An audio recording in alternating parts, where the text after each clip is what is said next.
লন্ডনে তারেক রহমানের সঙ্গে সিঙ্গাপুর বিএনপি নেতাকর্মীদের সাক্ষাৎ।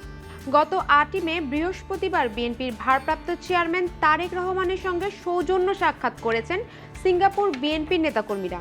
এই সাক্ষাতে দেশের চলমান রাজনৈতিক পরিস্থিতি, প্রবাসের দলের সাংগঠনিক কার্যক্রম এবং আগামীর করণীয় বিষয়ে গুরুত্বপূর্ণ আলোচনা হয়। বিএনপির ভারপ্রাপ্ত চেয়ারম্যান তারেক রহমান সিঙ্গাপুর বিএনপিকে প্রবাসের দলীয় কার্যক্রম আরও শক্তিশালী ও সুসংগঠিত করার আহ্বান জানান এবং ভবিষ্যতে আরও দৃঢ়ভাবে কাজ করার উৎসাহ দেন।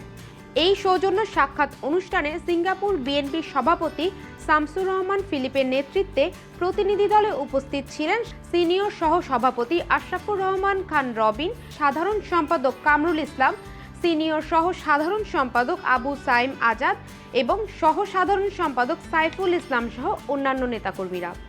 পরবর্তী আরও নিউজ পেতে আমাদের সাথেই থাকুন। শ্রাবণী সরকার, গ্লোবাল ভয়েস 24।